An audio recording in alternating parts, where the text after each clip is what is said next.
महाराष्ट्र में जैसे जैसे सियासी संकट गहराता जा रहा है, मुख्यमंत्री उद्धव ठाकरे और उनके परिवार की चिंता लगातार बढ़ती जा रही है। महाराष्ट्र में सरकार के साथ पार्टी को बचाने की जंग में अब मुख्यमंत्री उद्धव ठाकरे की पत्नी रश्मि ठाकरे भी मैदान में उतर आई हैं। उन्होंने बागी विधायकों की पत्नियों से संपर्क साधना शुरू कर दिया है। शिवसेना ने डैमेज कंट्रोल के लिए एक साथ कई मुहिम शुरू की हैं। एक तरफ मान मनोबल और कानूनी दांवपेच की रणनीति बनाई गई है, तो दूसरी तरफ बागियों को धमकियां भी दी जा रही हैं। लेकिन बागियों को मनाने की अब तक की हर कोशिश बेकार रही है।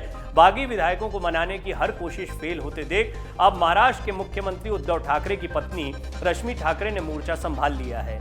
रश्मि ठाकरे बागियों की पत्नियों को फोन कर रही हैं और उनसे अपने पति को वापस बुलाने के लिए कह रही हैं। जानकारी के मुताबिक रश्मि को हालांकि बागी विधायकों की पत्नियों की तरफ से सकारात्मक जवाब नहीं मिल रहा है। वहीं सूत्रों की माने तो उद्धव ठाकरे भी गुवाहाटी में ठहरे बागी विधायकों को मनाने के लिए लगातार कोशिश कर रहे हैं। रश्मि ठाकरे सरकार की स्थिरता के लिए आगे तो आ गई हैं, लेकिन सवाल उठता है कि क्या रश्मि महाराष्ट्र की सरकार बचाने में कामयाब होती हैं या नहीं, ये फिलहाल नहीं कहा जा सकता। वैसे ऐसा नहीं है कि रश्मि ठाकरे अभी ही चर्चा में आई हों। 2019 जब महाराष्ट्र की राजनीति में बड़ा बदलाव हुआ था, उद्धव ठाकरे महाराष्ट्र के अगले सीएम होने जा रहे थे। लंबी जद्दोजहद के बाद उद्धव कुर्सी तक पहुंचने में कामयाब भी हुए थे। उनके सीएम बनने को कांग्रेस और एनसीपी के समर्थन को उस वक्त भी झटका लगा था जब एनसीपी और बीजेपी का साथ आया था। ये बड़ी चर्चा में रहा था और एनसीपी कांग्रेस की बदौलत ये संभव हो पाया।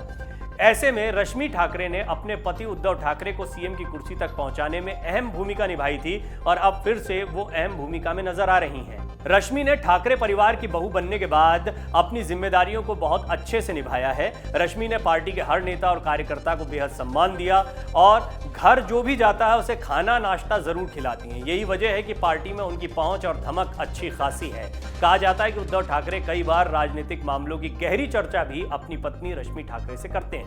बताया यह भी जाता है कि एनसीपी कांग्रेस से गठबंधन हो या बीजेपी के साथ रहकर भी समझौता नहीं करने की सलाह भी रश्मि ने उद्धव को दी थी। कहा जाता है कि चुनाव से पहले भी उन्होंने शिवसेना प्रमुख उद्धव ठाकरे को बीजेपी के साथ सीट बंटवारे को लेकर कोई समझौता नहीं करने की सलाह दी थी।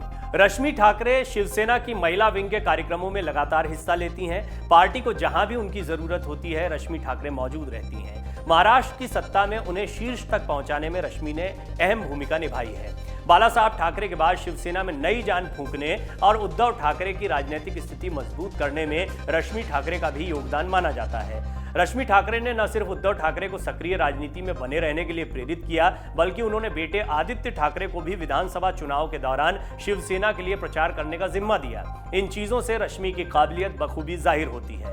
गौरतलब है कि महाराष्ट्र में जारी सियासी घमासान की शुरुआत 21 जून की सुबह हुई, जब शिवसेना के मंत्री और कद्दावर नेता एकनाथ शिंदे ने कुछ विधायकों के साथ महाराष्ट्र सरकार से विद्रोह करते हुए सूरत शिफ्ट होने का फैसला लिया। बाद में एकनाथ शिंदे बागी विधायकों को लेकर गुवाहाटी चले गए। ये बागी विधायक, जो कई विधायकों के साथ एमएलसी चुनाव परिणाम के बाद से ही महाराष्ट्र सरकार की कनेक्टिविटी से दूर हो गए थे, वो फिलहाल गुवाहाटी के एक होटल में डेरा डाले हुए हैं। तब से निर्दलीय समेत कई विधायक बागी खेमे में शामिल हो चुके हैं। महाराष्ट्र में सियासी घमासान के बीच शिवसेना के नेतृत्व वाली अगाड़ी सरकार के नेताओं को भरोसा है कि गुवाहाटी गए बागी विधायक जब मुंबई लौटेंगे तब वो टूट जाएंगे। इसी के सहारे सरकार को बचा लेने की उम्मीद की जा रही है। वहीं बागी गुट के नेता एकनाथ शिंदे शिवसेना के 2/3 विधायकों को हर हाल में अपने पक्ष में रखना चाहते हैं। रविवार को दिल्ली पहुंचे अगाड़ी सरकार के शिल्पकार और एनसीपी प्रमुख शरद पवार ने कहा था कि उद्धव ठाकरे सरकार चला पाएंगे कि नहीं, ये तब पता चलेगा जब बागी विधायक गुवाहाटी से वापस लौटेंगे। पवार ने यह भी कहा था, उम्मीद है जब बागी विधायक मुंबई लौटेंगे तो उद्धव से मिलेंगे, उसके बाद स्थिति बदल जाएगी। माना जा रहा है कि इसी फॉर्मूले के तहत संजय राउत बार बार बागी विधायकों को मुंबई लौटने की चुनौती दे रहे हैं और इस सब के बीच में रश्मि ठाकरे के प्रयासों को नहीं भूलना चाहिए। वो लगातार बागी विधायकों की पत्नियों से संपर्क में हैं और कोशिश कर रही हैं कि वो बागी विधायकों को मनाएं। यानी ये प्रयास जो है दूसरे तरफ से शिवसेना की ओर से जो रश्मि ठाकरे कर रही हैं, ये भी बहुत महत्वपूर्ण दिखाई देता है और इस बात को एकनाथ शिंदे और वो तमाम गुट जानते समझते हैं जो इस वक्त महाराष्ट्र के सियासी संकट में अपना फायदा देख रहे हैं, वहीं उद्धव ठाकरे कोशिश कर रहे हैं कि वो सरकार को बचा ले जाएं। इसके लिए बहुत महत्वपूर्ण होगा कि जैसे पहले उन्होंने सबको साथ में रखा था, वो इस बार भी कामयाब हो पाए। लेकिन ये तभी हो पाएगा जब बागी विधायकों का बड़ा गुट टूटकर उनके साथ आता है, या ये सभी विधायक एक बार फिर शिवसेना के साथ आते हैं। और इनके प्रयासों में फिलहाल रश्मि ठाकरे जुटी हुई हैं। डाउनलोड करें अमर उजाला ऐप और पाएं खबरें लगातार। अगर आप ये वीडियो YouTube पर देख रहे हैं तो हमारे चैनल को सब्सक्राइब करें और बेल आइकन को दबाना ना भूलें। अगर आप Facebook पर ये वीडियो देख रहे हैं तो हमारे पेज को लाइक करें।